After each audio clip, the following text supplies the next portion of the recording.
He was one of the 5 persons who were hit when police fired shot into some protesters some 9 months ago at Fuase in the Ashanti region. The other 4 died on the spot. He was lucky to have survived. 26-year-old Stephen Nsia is now paralyzed and bedridden. This and more are featured in the JoyNews Hotline documentary titled As If We're Not Human. It is produced by Jojo Kobna. We have excerpt on this for you coming up shortly. It will highlight the numerous cases of police brutality across the country. All of that here on the Pulse, plus the views of a victim, former Sraj boss Justice Emil Short as well. We can now watch that excerpt from the Hotline documentary by Jojo Kobna.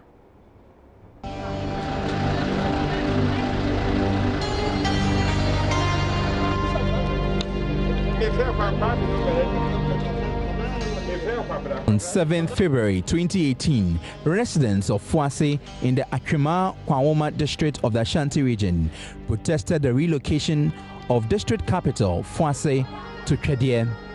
The police and military teams were sent to maintain peace, but it turned tragic as 4 people were killed and many injured.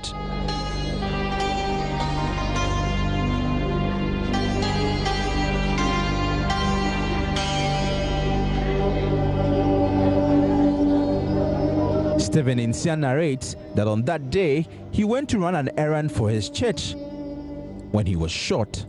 So when I was going, there was a crowd making something like they were making noise.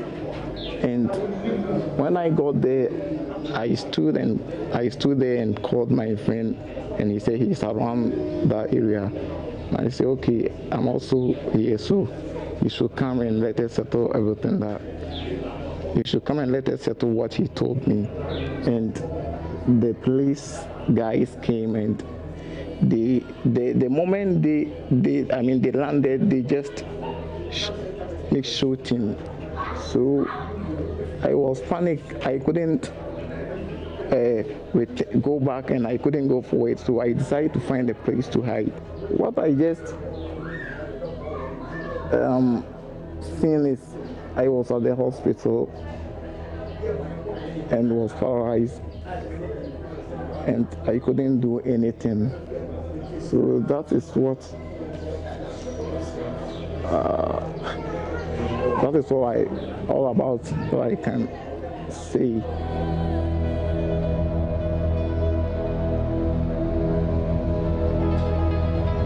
Bedridden, he has lost the desire of living again. He wants to die. So why na ayamia nti bi okwa me da wa very yankopon frame because aside ne mentumi anje na asasi so no pin na me nam mu no senka the wu a enka yema me.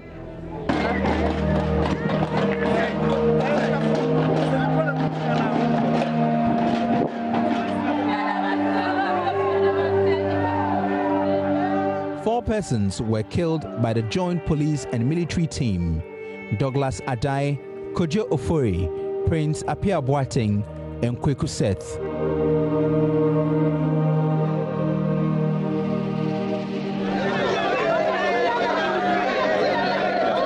Their families are buried in deep sorrow and have vowed never to bury them until they find out the truth behind these killings. So I was abandoning some abandoned cousin Now, Abano, Omo catch him some moments here. Say, young to me, see, if you say, I'm Mamma, and I'm Ranso, a war. And it will be said, what dear. I saw no a casa, a man who said, was a what dear, answer. Now, if it preoccupy. What kuno? Not just my father, my question, what Chinaba Casa, Miancasa, Matutu Kuno. Masa Chiniaco.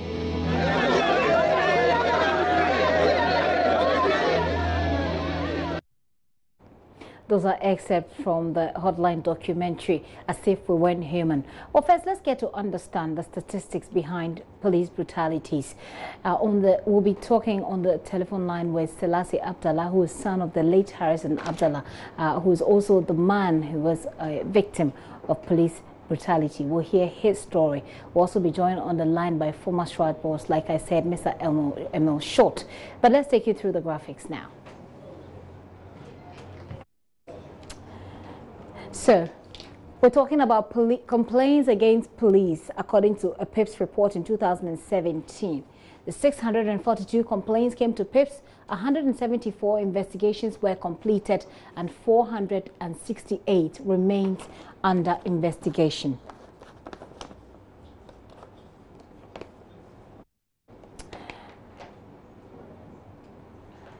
And away from the cases that have been reported, those that have been investigated, 900 complaints came to the PIPS in 2017 again. 20 complaints against the police. 25 of them were completed. 749 still remains under investigation. 749 out of the total of 900 complaints. And only 25, this is just a fraction of it, was completed. Now, according to the same report, there were complaints against the police, 1,092 of them. 280 were completed. Out of that 1,203 again were closed through settlements, withdrawal of or lack of merit. Now, 609 remains under investigation. If you want to add the 203 to the 609 to the remaining stories or to the remaining complaints that are yet to be investigated, it tells you just how much is still left of the 1,902 complaints made against the police. Now, complaints against the police, if we're talking about the top 6 complaint categories, first of all, there's misconduct, there is unprofessional handling of cases, there is undue delay of investigations, there is unfair treatment, there's unlawful arrest, detention, or that's unlawful arrest and detention, and then police brutality, like what you heard of Mr. Insia's case.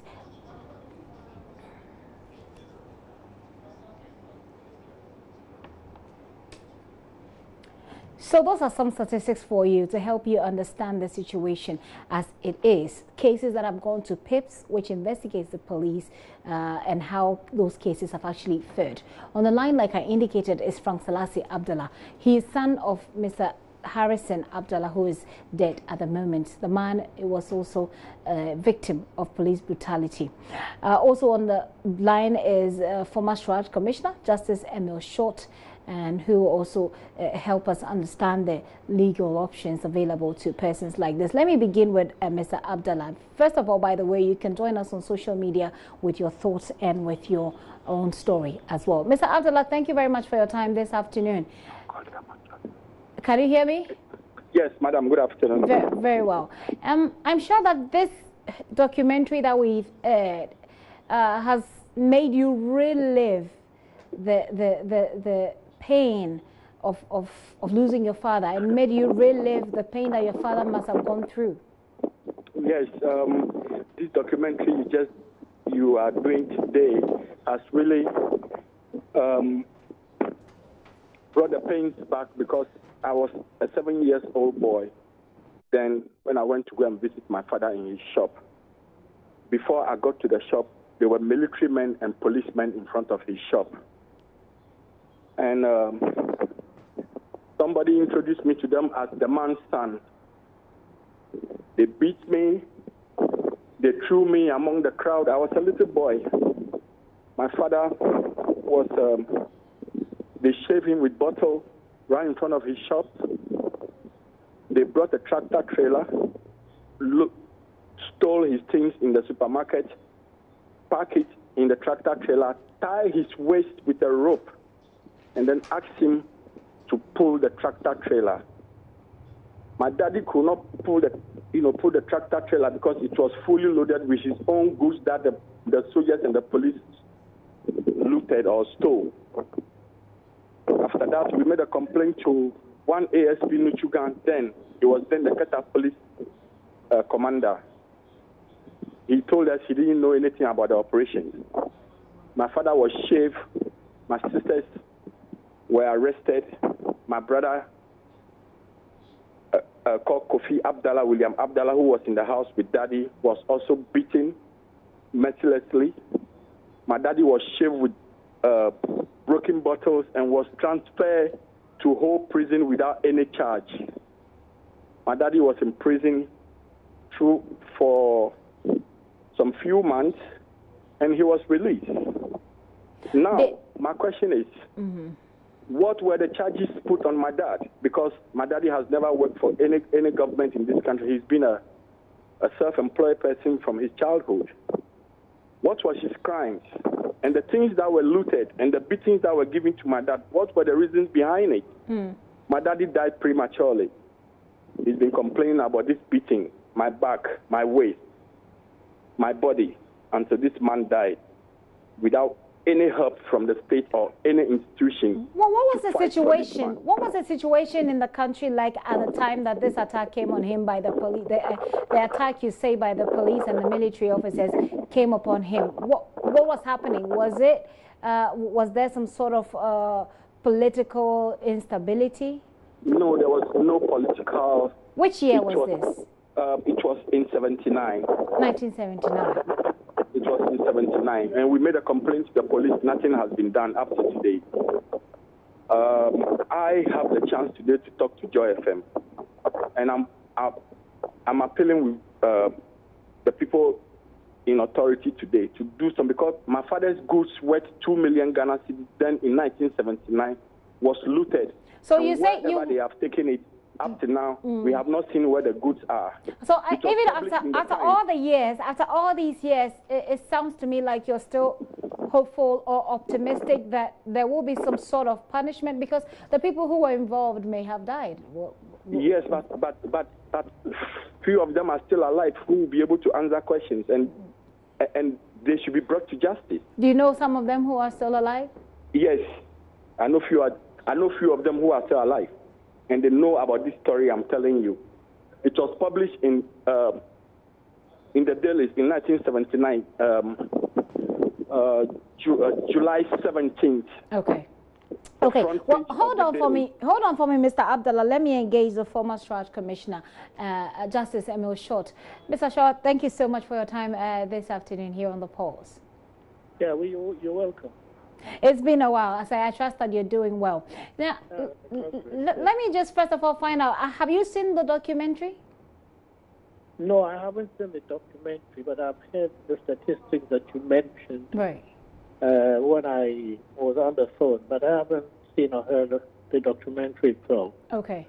But this is certainly a problem that's not new to us here in Ghana. We know about these cold cases that eventually freezes, so it goes from being cold to freezing, and then the next thing we know, it dies a natural death, if you like. Since 1979, this gentleman seems to have a story. But we're still seeing people like Mr. Nsia. There's a guy called Nsia in the documentary who is bedridden. In the video, you see you see a tube that looks connected to his, I believe, his genitals, because it looks like there is urine in that bag.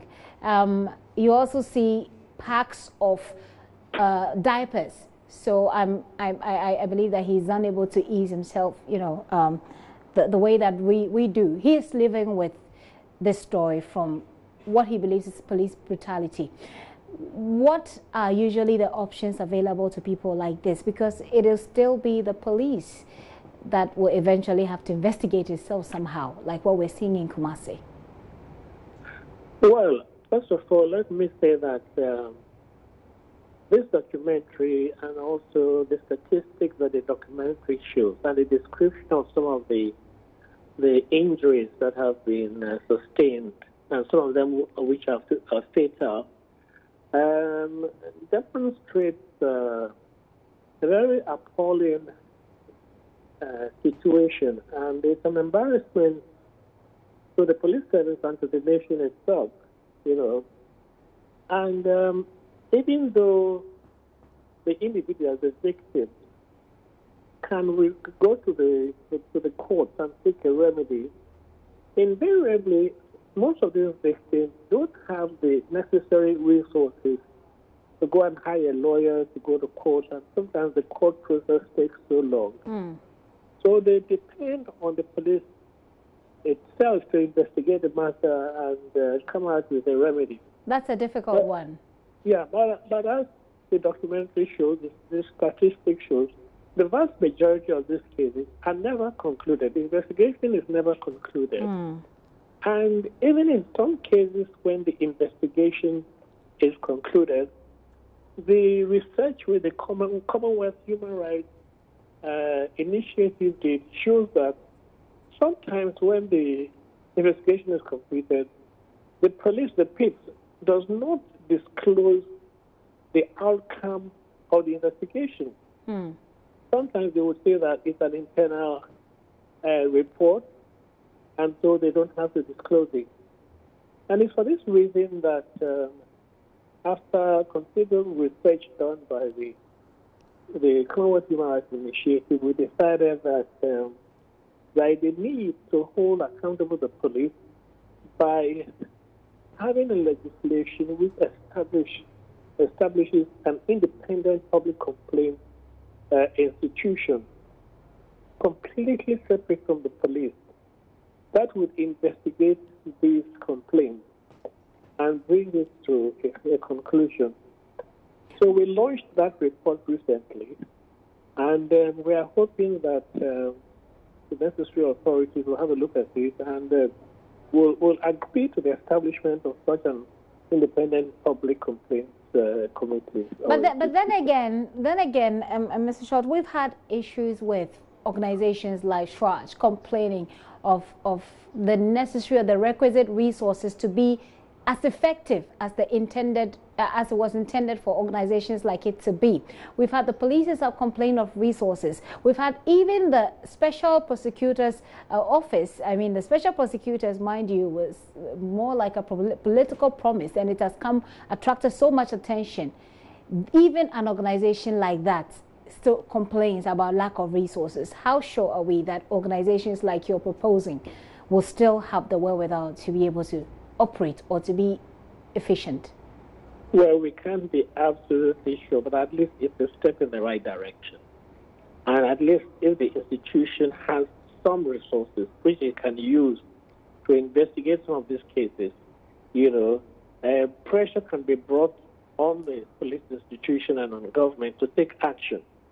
The media can also put pressure on government, to take action on the results of this investigation concluded by the public, independent public complaints committee. Okay. The question of resources is always going to be a problem, for us. But at least if the institution exists and it has some resources, though not sufficient, they can do some positive work and some good can come out of it. So okay. That is a limiting factor that applies to all institutions, and it's something we have to live with, and we hope that it can be resolved, as time goes on. Okay. So for cases like this one, that's Mr. Abdullah, who is on the line with me still, who says that his father was physically abused and his goods were looted in 1979, he says. Are these cases that you will advise, based on your experience of the country's legal system, that, I mean, these are stories that you can let go so that we can focus on the recent ones, like the Fuase shooting, for example? Or would you insist that this is an example to try, to try the system and give people hope that they can actually be held accountable no matter how long their crimes take? Well, and a case like the one you have described cannot go to Shraj because of the time of when it occurred. Shraj has some restriction as to cases it can conclude. But if it took place, for example, after 1993, and the person has not delayed in taking action, some of these cases can go to Shraj. Okay. But I think that maybe some of these cases also, some pro bono work by lawyers. Some lawyers can take some of these cases up as a pro bono work, Okay. And there are some institutions, public interest litigation institutions, which can also take up some of these cases. Well, especially the most egregious and very heinous ones. Yeah. Well, that said, pro bono is not so popular around here in Ghana, is it?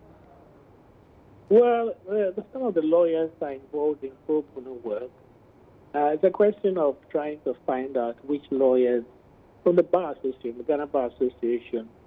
I think if this matter is put before the Ghana Bar Association, I think they can take some of these cases of some of the lawyers can offer to do pro bono work, to handle these cases without any charging any fees whatsoever. Okay. Mr. Abdallah, I'll engage you briefly before I let you go. But Mr. Short, some police officers will also argue that sometimes they're exposed to certain dangers that requires them to take action because they probably don't have the necessary resources to protect themselves while they're on duty in such volatile circumstances. And so the actions that they take that render these people incapacitated are necessary or were necessary at the time it was taken.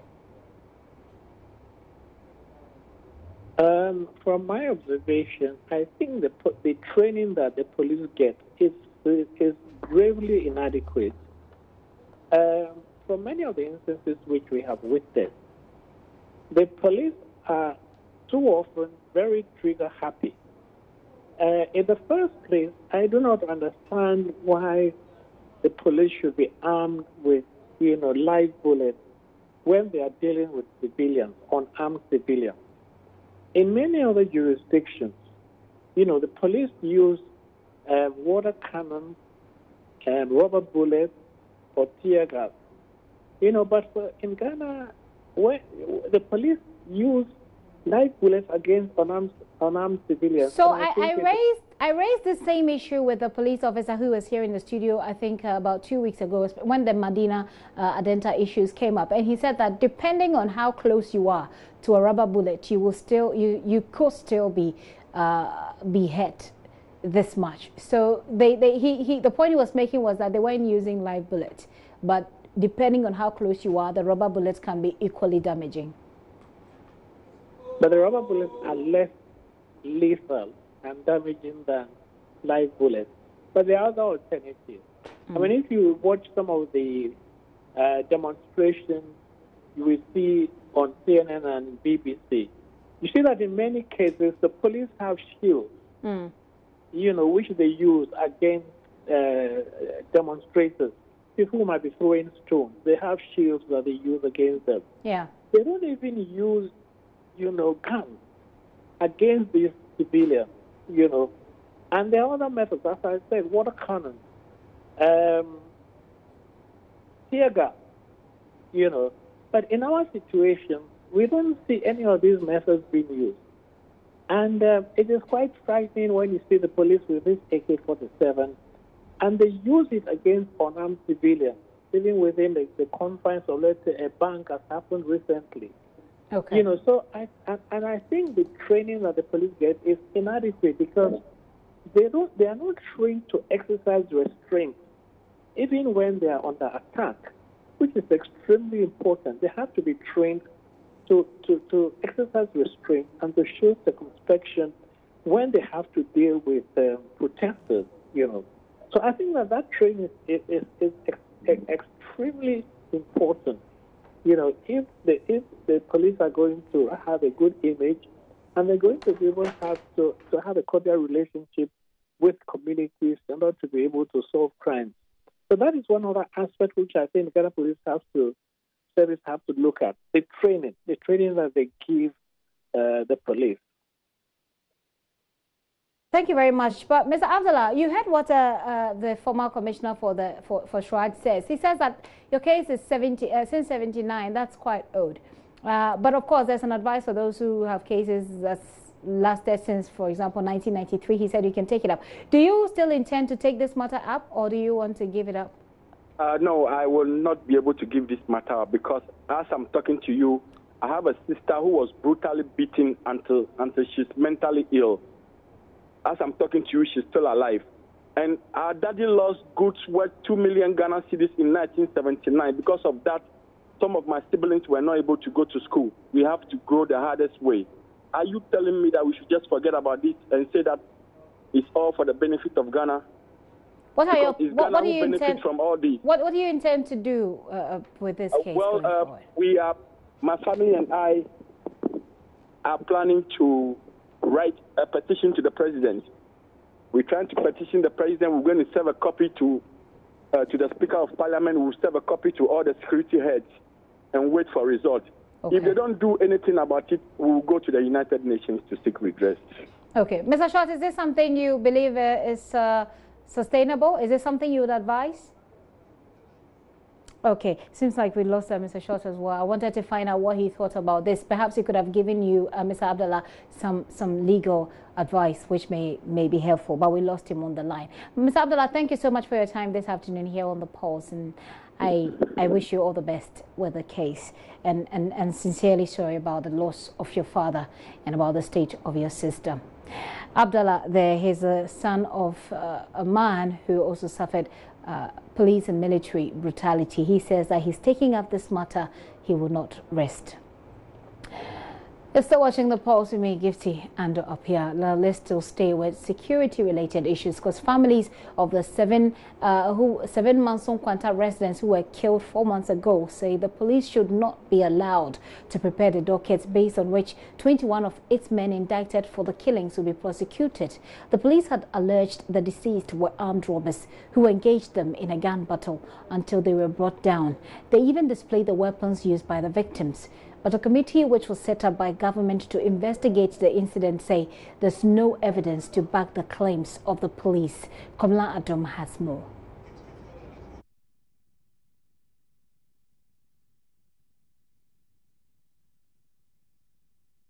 Let's find out from him what he makes of this situation. Reverend, thank you very much for your time this afternoon. Thank you. Well, I believe you've been following the situation in the Ashanti region. Yes, I've been following it.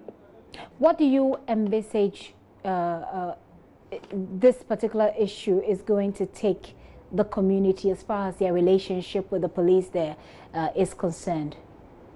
Yeah, thank you very much. To begin with, in every relationship, if it turns into a situation where friendship turns into animosity, what we tend to do is to bring the situation back to where we started from. But in a situation where emotional things are attached, it becomes very difficult to rebuild the gap. So this situation is one of them because it's very sentimental. People remember where they were and how the situation they find themselves, and it makes them ask the question of unfairness and unjust to themselves. But, hello? Yes, sir. Yeah, but then moving forward, as the situation had already happened, and looking at how well the society will move and the community will move, the roadmap already had been given. So if the roadmap had been given, what can be done so that even though the roadmap had been given, people will patronize, and their social relation will also ensure even the implementation process. So hello? Yes, I wanted to find out what steps or are there any strategies that the Peace Council, for example, is trying to explore, looking at a situation where the police itself are obviously not happy about this. I mean, our correspondents have reported how some of the servicemen were demoralized when this report actually came out. So obviously the police will not be happy, but the community will also be happy that their demands of at least are being heard. Yeah. Hello? Yes, sir. Please go ahead. A little bit confused. Are you talking about a Fancy issue or the Manson Quanta shooting? At the moment, I'm talking about Manson Quanta, but... Oh, good. Right. Okay. Because I was just trying to go into Fancy. We can talk about both if you can finish up with the I think with these, we all need each other as we move in this society. We all need trust. We all need confidence in each other. We all need a situation where we know that when these people are there for us, it is because of us that they are working.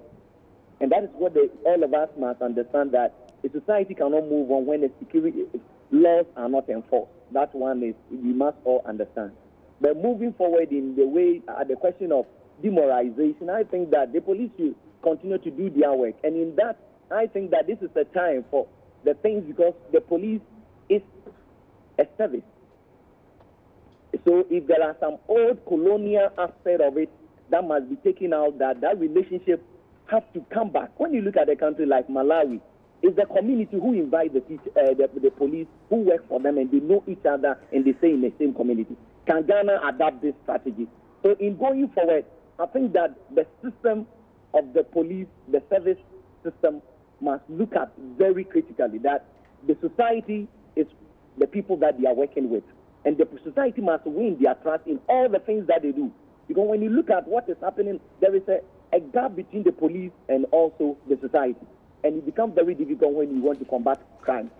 A situation even when somebody is a criminal, people are even finding it difficult to point that this person is a criminal. So I strongly believe that as a people who want to move forward in society, we need to bring this relationship back by the police also taking out the mandate of their professionalism and looking at the way their training are made, so that they will know that the work is for people, coercing people, getting information and helping that information to build the society. Even when you pick somebody today that he may be a criminal, but if there are good reformation systems, that same person can tomorrow even be a policeman. So how is the Peace Council in the Ashanti region and Fwase seems to fall within your jurisdiction, just the same as Manson Kwanta. What is the Peace Council doing to spearhead this what we are doing now is peaceful that coexistence that you talk about? Stakeholders who don't matter on the table, because when a conflict happens, the stakeholders who are not on the table are more even dangerous than the one in the table, because you instruct them and you being a leader. But what about they themselves, their understanding? So we will go there to the community, look at the how well we can engage the priests, the imams in the community, and also the civil society groups or community-based organizations. Then they understand the situation now and the way forward for Fwase, so that such a thing can't happen again in the such a community. And when are you going there? Tomorrow, God willing, we will be there at Fwase. You go to the chief palace. We go and meet even the family who have lost their relatives, and we will go and look at also those people who have been hurt and been paralyzed because of this situation. So that we are moving forward, some of these mitigation and coming to these people and giving them hope for the future. These are the things that we can also see as already the harm has been taking place in the area. So beyond your presence, that's supposed to give them some sort of hope for those who are suffering and those who are like a gentleman we featured in the documentary who is bedridden. Is there something that you're pushing by the police to get? Yeah, I think that the roadmap has a mitigating reward for them. I will not say reward, because the situation they find themselves, you can't bring them back to that. But there is a way that we are going to look at that situation. The state has, I think, some money to be given to all those who have lost their relatives and the loved ones going forward. And those people who have also lost their family, their children, those who are no more, how well their children can be taken care of. These are what the state is going to look at and take care of it, which is in the findings and the implementation committee which have been formed to take this forward. Okay, so thank you very much for your time this afternoon. Tomorrow we'll be following the Peace Council to find out how that meeting goes. Reverend Emmanuel Amwa Bedu, he's with the Ashanti Region Peace Council. Now let's go back to the families of the 7 Manson Kwanta residents who were killed and about what police wants to do. Well, the people do not want the police to be allowed to prepare the docket. Komla Adom's report. least out of the 7, why can't you arrest one? Shoot him when he can run. You see, shoot him when he can run, then you arrest him. Try to find out, okay, now, if they are armed robbers, if there are more armed robbers there, would they know? We are calling upon authorities and meaningful Ghanaians that the selective administration of justice on Zongo people is getting too far. So they have been part of the MPP security in Ashanti region. They were never armed robbers. As I'm speaking to you right now, my brother, who happens to be part, Musa Garden Boy, is having 6 children and a widow wife. Who is going to take care of these 6 children and this widow wife? Relatives of 7 residents of Masun Kwanta in the Ashanti region react to the killing of their kingsmen by police in July this year. The 7, according to police, were part of a robbery syndicate that killed a police corporal the week before. They are killing us, brothers. This is not the first time and this is not the second time. That they will not pass freely inside Zongo anywhere for us to leave them in peace. If anything happens, we go to retaliate. Anytime any policeman is passing somewhere, he has to know that his life is also his risk. Ashanti Region Police Commander DCOP Kwesi Mensah Duku held a news conference a day after the incident where a number of weapons, including assault rifles and AK-47s, were displayed as those supposedly used by the 7 during the shootout with police. Further intelligence that had indicated that it was the same group that attacked a commercial sprinter bus and killed the police officer and wounded one other on Wednesday, 11 July 2018, and took away the 2 service rifles. Exhibit Toyota Corolla car with registration number BA 29515, 2 pump action guns, and 1 AK assault rifle with 2 magazines, and 2 locally made pistols, 1 unregistered motorbike, and 4 mobile phones have been retained to assist investigation. They are there. The police will not take questions from journalists at the event after their address. A firm position, the 7 were armed robbers. But residents, the DCE for the area, Zongo chiefs, and member of parliament for the area who knew the deceased refuted the claims by police. I wasn't at Masun Kwanta, but the people I know, with the pictures that I see, I can bear my chest out and say they are not armed robbers. 30 minutes after the incident, I said it clear. A government delegation to the area following the incident was met by angry youth who chased out the IGP and the other ministers and threatened to burn down some public facilities in the area. Kamala Adams report.